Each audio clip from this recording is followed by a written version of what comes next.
송명회 시인에 대해서 잠깐 말씀드리겠습니다. 송명회 시인은 산부인과 의사의 실수로 장애를 갖고 태어났습니다.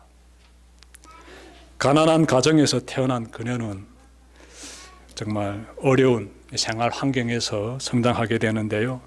아버지는 약한 몸과 그리고 과로로 병이 들었고, 어머니도 허약해서 젖이 안 나올 정도였습니다. 어머니는 한 달 빨리 태어난 이 미숙한 아기에게 분유를 사 먹일 수도 없어서 쌀을 빻아서 죽을 만들어 먹이곤 하였습니다. 그렇게 성장한 송명희 씨는 10살이 넘어서야 가까스로 정말 밥 숟가락을 이렇게 손으로 잡을 수 있게 되었어요. 스스로 밥 먹을 수 있게 되었다라는 것입니다. 그녀는 장애로 인해 걸을 수가 없었으며, 그리고 용변도 스스로 볼 수가 없었습니다. 그녀는 하나님을 굉장히 많이 원망했습니다. 그러다가 어느 부흥회에서 예수님을 영접했어요. 아버지, 저는 죄인입니다 라고 이 송명희 씨가 고백하게 됩니다. 예수님을 영접하게 돼요. 자, 그리고 시간이 흘러 20대를 보내던 어느 날 셋집 주인이 집을 비워달라고 합니다. 자, 그러면 이 송명희 씨가 살고 있는 이 가족은 다른 곳으로 이사를 가야 되지요. 그런데 지금 살고 있는 그 마을에 송명희 씨와 매우 친한 친구가 있습니다. 송명희 씨는 이제 이사 가게 되면 하나밖에 없는 그 친구와 헤어져야 되기 때문에 굉장히 이 마음이 힘들어졌습니다. 그녀의 눈에는요, 눈물이 가득 고였습니다. 그녀는 땅바닥에 엎드려 가지고 부르짖었습니다. 나는 아무것도 없어요. 친구도 없고 집도 없고. 이렇게 그가 막 자신의 그 서운한 마음, 서러운 심정을 막 토해낼 때 주님이 시를 불러주셨습니다. 시를. 그러면서 이런 음성이 들리는 거예요. 말하는 대로 쓰라. 송명희 시인은 연필을 손에 잡고 하나님이 주시는 그 마음의 감동을 한자 한자 받아 적기 시작합니다. 나 가진 재물 없으나, 나 가진 지식 없으나, 나에게는 건강이 있지 않으나, 나 남이 갖고 있지 않는 것 가졌으니, 나 남이 보지 않는 것을, 보지 못하는 것을 보았고, 나 남이 듣지 못하는 음성을 들었고, 나 남이 받지 못한 사랑 받았고, 나 남이 모르는 것 깨달았네. 공평하신 하나님이 나 남이 가진 것, 나 없지만 나 남이 없는 것을 갖게 하셨네. 송명희 시인이 하나님이 주신 감동을 가지고 이러한 시를 쫙 써내립니다. 이 시가 바로 여러분들이 정말 뜨거운 은혜 가운데서 목 놓아 부르고 있는 바로 그 복음성가, 나 가진 것 없으나, 그 복음성가의 가사가 되겠습니다. 이 복음성가가 이렇게 되어 태어나게 된 것이에요. 여러분, 하나님을 원망하던 사람이 예수님을 영접하고 하나님께 감사와 영광을 올려드리는 그런 삶을 살고 있습니다. 이것이 바로 무엇일까요? 이것이 바로 믿음이에요. 원망하고 불평할 수밖에 없는 그 상황 가운데 있는데, 그 속에서 하나님을 발견하고 하나님께 영광을 올려드리면서 살아가고 있지 않습니까? 이것이 바로 믿음이에요. 이분의 이 믿음이 너무나 아름다워가지고 많은 사람들이 이분을 바라보면서 정말 믿음 가운데 거하고 있습니다. 저도 그 사람들 가운데 한 사람이에요. 정말 이 찬양 부를 때마다 이분이 떠오르게 되고, 이분이 쓴 책을 보게 되고 은혜 받게 됩니다. 오늘 본문에서 송명희 시인처럼 오직 믿음으로 주님을 따르는 한 사람을 우리가 보게 됩니다. 여러분, 글을 보니 사회적으로나 육체적으로나 너무나 비참한 처지에 놓여 있습니다. 그의 이름은 바디메오이며 앞을 못 보는 맹인입니다. 특히 그는 경제적으로 매우 가난한 사람이에요. 46절 보니 그는 거지였다라고 해요. 앞을 못 보는 그 사람, 이름은 바디메오요. 경제적으로 매우 가난한 사람, 그 사람을 향해서 사람들은 거지다라고 불렀다는 거예요. 그는 실질적으로 사람들에게 구걸하면서 살고 있습니다. 여리고의 길가에 앉아가지고 행인들에게 구걸하면서 생명을 이어가고 있었습니다. 하루는 예전처럼 길가에 앉아 구걸하고 있는데 사람들이 웅성거리는 소리를 듣게 됩니다. 그는 옆에 있는 사람들에게 무슨 일인가 고 물어봅니다. 그러자 사람들이 말합니다. 나사렛 예수가 여기를 지나가고 있다. 나사렛 예수가 지금 여리고 길가를 지나가고 있다라고 말해주는 것이지요. 그 말을 들은 순간 이 바디메오라는 이 사람은요, 예수님을 향해 큰 소리로 소리 지르면서 외칩니다. 다윗의 자손 예수님, 나를 불쌍히 여겨 주십시오라고. 앞을 못 보는 사람이 웅성웅성거리면서 사람들이 지나가는 그 길가를 향해서 큰 소리로 말합니다. 다윗의 자손 예수님, 나를 불쌍히 여겨 주십시오라고. 여러분 잘 봐야 됩니다. 분명 사람들은요, 이 바디메오 이 사람에게 나사렛 사람 예수가 지나간다고, 즉 나사렛 예수가 지나간다고 소개해 줬습니다. 그 말을 들은 바디메오가 나사렛 예수여 나를 불쌍히 여겨달라고 외치는 것이 아니라 다윗의 자손 예수여 나를 불쌍히 여겨주십시오라고 외칩니다. 다르지요 벌써? 다릅니다. 뭘 말해줍니까? 바디메오는 이미 전부터 예수님에 대해서 알고 있었다는 거예요. 예수님이 어떤 분인지를 이 사람은 알고 있었다는 거예요. 그래서 사람들이 나사렛 예수라고 알려줄 때 다윗의 자손 예수여라고 스스로가 큰 소리로 이렇게 부르짖는 것입니다. 여러분 당시 사람들은 예수님을 왜 나사렛 예수라고 불렀을까요? 당연히 예수님이 나사렛에서 사셨기 때문에, 나사렛 출신이기 때문에, 그래서 나사렛 예수라고 부릅니다. 근데 여기서 그치지 않아요. 또 다른 의미가 있습니다. 요한복음 1장 46절 보시면 나다넬이라는 유대인이요, 나사렛에서 무슨 선한 것이 나겠느냐라고 말하는 장면이 나옵니다. 나사렛 동네에서 무슨 큰 위인이 태어날 수 있느냐라고 지금 유대인들이 이러한 의식을 가지고 있었다라는 것이에요. 나사렛이라는 이 지역은요, 자그마한 동네인데 문제는 이방 문화가 들어와서 좀 혼탁해진 지역이에요. 순수 유대 혈통만 흐르는 지역이 아니다라는 거예요. 그래서 이방 문화가 들어와가지고 뒤섞여 있는 그런 마을에서 무슨 선한 사람이 태어날 수 있겠느냐, 무슨 이스라엘을 구원할 수 있는 그런 훌륭한 위인이 태어날 수 있겠느냐라고 사람들은 꿈에도 생각하지 않았던 것이지요. 그래서 그들은요, 예수님을 하나님의 아들 그리스도로 바라보는 것이 아니라 나사렛 예수라고 바라보고 있었던 것입니다. 하지만 이 여리고의 맹인 거지인 바디메오는 예수님을 나사렛 예수가 아닌 다윗의 자손 예수로 지금 정확히 보고 있습니다. 정확히 보고 있어요. 다윗의 자손 예수라는 이 말은요, 곧 예수님은 하나님이 약속하신 메시아이시다, 그리스도시다, 구원자가 되신다라는 의미가 구석에 딱 담겨져 있어요.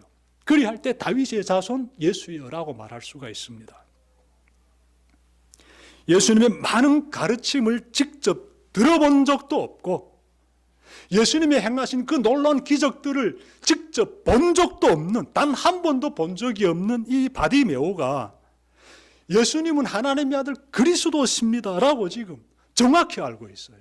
정확히 알고 있어요. 그는 예수님의 행적을 소문을 통해 들은 것, 누군가로부터 이렇게 들은 것, 이것이 전부예요.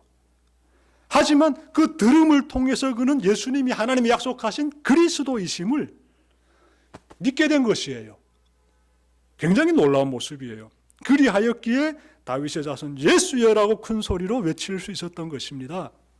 세상은 예수를 나사렛 예수라고 편견과 차별의 꼬리표를 딱 갖다 붙일 때 이 바디메오는 다윗의 자손 예수여라고 이렇게 예수님이 어떤 분인지를 자신의 믿음에 담아가지고 딱 고백하면서 나를 불쌍히 여겨 주십시오라고 자신의 그 믿음의 정수를 보여주고 있습니다. 굉장히 멋있는 모습이에요.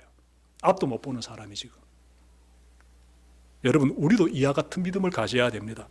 비록 우리가 예수님의 가르침을 직접 듣지도 못했고 예수님이 행하신 그 놀라운 기적들 우리가 직접 보지 못했지만 우리는 성경을 통해서 충분히 알 수가 있습니다. 이 바디메오가 깨달았듯이 우리 역시 충분히 예수님은 그리스도이심을 깨달을 수가 있습니다. 바디메오가 예수님을 향해서 다윗의 자손 예수님 나를 불쌍히 여겨주십시오라고 큰 소리로 멋있게 딱 고백하면서 모든 사람 들으라고 이렇게 외칠 때 어떤 일이 일어났습니까, 여러분들? 어떤 일이?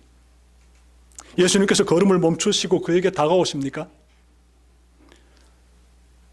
그러지 않으세요. 예수님은 그의 외침을 못 들으셨는지 아니면 못 들은 척 하시는지 알 수가 없어요. 그냥 가시던 길을 그냥 가십니다. 예수님이 그냥 지나가시는 거예요. 지나가시는 거예요. 그러자 그는 계속하여 큰 소리로 외칩니다. 같은 말을 반복하면서 큰 소리로 외칩니다. 자, 그러자 예수님과 동행하던 사람들이요, 이 바디메오를 향해서 책망합니다. 책망해요. 그들은 불행한 맹인거지가 예수님을 간절히 찾으면 다가와서 그를 부축하여서 예수님에게로 인도할 줄 알았는데 조용히 있으라면서 책망합니다. 질책하는 거예요. 윽박지릅니다. 한두 사람만 그러는 것도 아니고요. 말씀 보십시오. 한두 사람만 그러는 것이 아니라 많은 사람들이 이 사람에게 외압을 가합니다. 조용해라고. 그들은 왜 그랬을까요? 불쌍하지도 않습니까, 이 사람이? 네? 여러분, 바디메오라는 이 이름의 의미를 보게 되면은 왜 이 많은 사람들이 이 사람을 이렇게 책망했는지, 외압을 가했는지, 윽박질렀는지 우리가 깨달을 수가 있어요. 이 바디메오라는 이 이름의 의미는요, 디메오의 아들이라는 의미가 담겨져 있어요. 그래서 이 바디메오의 아버지 이름은 디메오입니다. 디메오. 근데 디메오라는 단어 속에는 불결하다라는 의미가 담겨져 있어요. 그래서 바디메오 하게 되면은 불결한 사람의 아들이라는 의미가 담겨져 있는 거예요. 그러면 이 사람은 사회적으로 어떤 취급을 받았던 것이지요? 불결한 사람의 취급을 받으며 살았던 것이에요. 북한식으로 표현하게 되면 토대가 굉장히 안 좋은 사람 취급을 받으면서 차별 가운데서 짓밟히면서 살았던 것이에요. 이름만 들어도 알 수 있지 않습니까? 군중은요, 우리가 봤을 때 이 불결한 사람이 지금 예수님의 앞을 가로막고자 한다고 생각한 것이에요. 예수님은 여리고에서 예루살렘으로 올라가고 계시는데 이제 예루살렘으로 올라가시게 되면 굉장히 큰, 정말 이 민족을 구원하기 위해서 어마어마한 일을 하실 것이다라고 군중들은 지금 은근히 기대하고 있습니다. 그런데 그 길에 이 불결한 사람의 아들로서 취급당하는 바디메오가 나서가지고 자꾸 큰 소리 지르니까 방해하지 말라고, 거창스럽다고 윽박 지르는 거예요. 조용해라고. 그러자 더 놀라운 일이 벌어집니다. 더 놀라운 일이. 어지간한 사람 같으면요, 자기 처지를 돌아보며 이 다수의 고압적인 기세에 위축되어서 입을 꾹 닫을 만도 한데 이 바디메오가 참 굉장한 사람이에요. 정말 대단한 사람이에요. 그 다수의 그 군중의 위압에도 불구하고 그 책망하는 그 가운데서 더 큰 소리로 말합니다. 더 큰 소리로. 더 큰 소리로 다윗의 자손님 나를 불쌍히 여겨주십시오라고 더 큰 소리로. 그때였습니다. 예수님께서 걸음을 멈추십니다. 그리고 그에게로 시선을 돌리시면서 제자들에게 지시합니다. 데려오라고. 여러분, 제 생각에는요, 예수님께서 처음부터 이 바디메오의 그 외침을 들으셨을 것 같아요. 그런데 못 들은 것처럼 그냥 그의 그 애절한 그 부르짖음을 들으시면서도 못 들은 것처럼 그렇게 지나가신 것 같아요. 예수님은 마음 가운데 바디메오의 믿음이 어느 정도인지 그 믿음에 대해서 한번 시험해 보고 싶으셨던 것 같아요. 근데 그는요, 동일한 메시지를 끊임없이 사람들이 외압가운데서 더 큰 소리 이렇게 막 자신의 믿음을 줄기장창 일관성 있게 이렇게 딱 표시하는 거예요. 예수님께서 이젠 됐다 싶으셨던 것 같아요. 그래 걸음 멈추셔가지고 데려오라고. 바디메오가 그때 예수님 부르심 받고 갈 때 동작을 잘 봐야 돼요. 오늘 말씀에서 가장 중요한 장면 되겠습니다. 이 사람이 어떤 행동 취합니까? 자기가 입고 있던 겉옷을 벗어가지고 딱 버립니다. 왜 그랬을까요? 아니, 왜 겉옷을 벗어버립니까? 의도적으로 벗어버린 거예요. 마가복음 보게 되면 그가 왜 이렇게 겉옷을 벗어버렸는지에 대해서는 설명하고 있지 않아요. 하지만 우리가 이 말씀을 통해서 이 바디메오 내면에서 굉장한 지금 변화가 일어나고 있다는 사실만큼은 확실히 깨달을 수 있습니다. 예? 아니 겉옷을 벗어버린다는데요. 그리고 예수님에게로 갑니다. 상징적인 의미가 있어요. 그 사람은 이제는 예수님에게 가게 되면은 이제부터 내 인생에 완전히 새로운 격변기가 도래되어 가지고 나 새로운 삶을 살게 된다는 것을 이 사람이 알고 있는 거예요. 이 바디메오가. 여러분, 19세기 미국의 유명한 사상가인 헨리 데이빗 소로우라는 사람이요 이런 말을 했습니다. 사람에게 의복은 속세의 번뇌에 지나지 않는다라고 말했어요. 이 우리가 입고 있는 이 겉옷은요 속세의 번뇌에 지나지 않는다. 이 무슨 의미인가 하면 이 겉옷을 통해서 우리는 나의 신분을 상대방에게 보여주고 이 겉옷이 내가 지금 처하고 있는 삶의 상황에 대해서 또한 말해주고 이 겉옷이 내가 지금 고뇌하고 있는 부분들에 대해서도 반영한다는 것이지요. 그래서 겉옷이 굉장히 중요합니다. 어떤 옷을 입고 있느냐. 예. 바디메오가 옷을 벗어가지고 던지는 것은 어떤 의미가 있겠습니까? 지나온 삶을 자신의 이 겉옷이 다 반영하고 있어요. 그러니 옷을 벗어버림으로써 나는 과거의 내가 더 이상 아니다. 사회로부터 진탄받고 편견받고 불결한 자의 아들이라는 그 손가락질 당하는 과거의 내가 아니다. 나 지금 다윗의 자손이 부름을 받고 가는 사람이야. 나는 이제부터 새로운 사람이야. 나에게 새로운 인생이 시작되어서 나 그 인생에 뛰어드는 것이야 라는 의미에서 겉옷을 벗어서 딱 버리는 거예요. 굉장한 모습이지요. 굉장한 모습이죠. 바디메오가 이런 모습을 취합니다. 여러분 우리도 예수님 부르실 때 어떻게 하고 나가야 될까요? 예수님 앞에 나갈 때 과거의 그 보잘것없는 옷 얼른 벗어버리고 나가야지요. 과거의 모습, 과거의 삶, 과거의 부끄러운 모습들, 과거의 나의 삶 가운데서 족쇄처럼 나를 얽매고 있었던 그러한 순간순간들로서 덕지덕지 붙어있는 이 겉옷을 벗어버리고 그 다음에 예수님께로 나아가야 합니다. 바디메오처럼 말입니다. 바디메오처럼. 새 출발해야 되는 것이에요. 여러분 과거에 묻혀 살지 맙시다. 예수 믿는 사람들은요 멋있게 사는 사람들인데 과거는 과거대로 깔끔하게 지워버리고 주님의 은혜 가운데서 주님이 나를 부르시니 새 옷을 입고 걸어간 사람들이에요. 과거를 둘치면서 손가락질하지도 말고 과거를 놓고 자랑하지도 말고 예수 모르고 살았던 삶의 시간들 뭐 그리 대단한 게 있습니까? 돌아보게 되면 다 부끄러운 순간들, 두려움 가운데 빠졌던 시간들이지요. 과거를 다 떨쳐버리고 여러분 모르고 바디메오처럼 새로운 마음으로 그렇게 새 삶을 실어가는 믿음의 사람들 되기를 바랍니다. 그가 이렇게 예수님에게 딱 나오자 예수님께서 그 모습을 다 보십니다. 와, 이 사람 이거 굉장한 사람이네 이거. 말로만 외치는 사람도 아니에요. 보니까 앞도 못 보는 사람이 사람들이 부축받으면서 허둥지둥 나오는데 예수님을 오로지 의지하는 그 간절함을 가지고 나오는 거예요. 예수님 이렇게 물어보십니다. 내가 너에게 무엇을 해주길 원하느냐? 예수님도 참 그래요. 딱 보게 되면 답이 나오지 않습니까? 근데 예수님께서는 그 사람의 입에서부터 무엇을 원하는지를 꼭 듣고자 하십니다. 확인하고자 하십니다. 네가 뭘 원하느냐. 그러자 바디메오가 말하지요. 여러분, 바디메오는 보기를 원한다고. 선생님, 내가 다시 볼 수 있게 해주십시오라고 말해요. 그러니까 예수님을 찾는 이유가 여기에 있는 거예요. 나 좀 보게 해달라고. 다윗의 자손이기 때문에 나를 충분히 앞을, 정말 눈을 떠서 이 앞을 바라볼 수 있도록 해주실 수 있습니다라는 이 믿음이 있는 거예요. 이사야서 보게 되면 나오지요. 메시아 오게 되면 눈먼 자를 어떻게 눈뜨게 해주신다고 미리 예언되어 있지 않습니까? 그러니 이 바디메오는 예수님이 바로 그분이시기 때문에, 하나님이 약속하신 그리스도이시기 때문에 앞을 못 보는 나를 충분히 눈 떠서 세상을 바라볼 수 있도록 해주실 수 있다는 그 믿음을 딱 가지고 있는 거예요. 보게 해달라고. 정말 멋있는 모습이죠. 여러분도 기도 드릴 때 바디메오 같았으면 좋겠습니다. 네.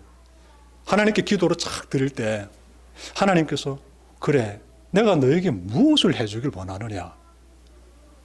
바디메오에게 질문하셨듯이 우리에게도 질문하시지요. 그러면 그때 가서 생각하지 말고 이미 나에게 가장 필요한 것, 절절한 것, 하나님 나에게 찾아오셔가지고 뭘 도와줄까 하게 되면 하나님 이거 해주십시오. 야, 이거 너무나 필요합니다. 간절히 필요합니다. 내가 뭘 원하는지 딱 정해놓고 그리고 하나님께 기도드리면 더 좋겠습니다. 예수님께서 그에게 이렇게 말씀하십니다. 가거라, 내 믿음이 너를 구원하였다. 내 믿음이 너를 구원하였다. 예수님 말씀과 함께 바디메오 눈이 열립니다. 이 사람이 앞을 보게 돼요. 그래서 이어진 내용 보게 되면 이 사람이 앞을 보기 때문에 예수님 뒤따라 갑니다. 왜? 제자가 됩니다. 여리고에 머물지 않고 같이 예루살렘으로 올라갑니다. 이 사람이. 바디메오가 주님을 따라 나서는 제자가 되는 것입니다. 예수님은 우리가 바디메오처럼 이러한 믿음을 가진 사람 되기를 원하십니다. 바디메오와 같은 믿음, 여러분들의 믿음이 되기를 바랍니다. 여러분, 태어나서 지금까지 유대 사회로부터 죄인 취급을 받아온 이 바디메오, 맹인 거지란 사회적 극빈층의 늪에서 하루하루 힘들게 살아온 이 바디메오에게 하나님의 구원이 임했어요. 다윗의 자손이여 하나님의 아들이신 그리스도 예수께서 그에게 내 믿음이 너를 구원하였다, 이렇게 말씀하셨을 뿐만 아니라 그 사람의 눈을 뜨게 해주심으로써 구원의 표시도 지니게 하셨습니다. 표시. 이 사람이 눈 떴다는 것은요, 그 사람이 구원받았다는 표시지요. 하나님 나라의 축복이 믿음의 사람 바디메오에게 임했습니다. 얼마나 감사한 모습이고 감격스러운 장면입니까? 여러분의 믿음이 진정한 믿음의 사람 저 바디메오와 같기를 바랍니다. 하늘 땅이 10번 무너져도 오직 예수는 그리스도시여 나의 구원의 주님이심을 굳게 믿고 그분의 뒤를 따라 이 믿음의 삶을 정말 멋있게 힘차게 잘 걸어가는 그런 여러분들 되시기를 주님의 이름으로 축원합니다. 기도드립시다.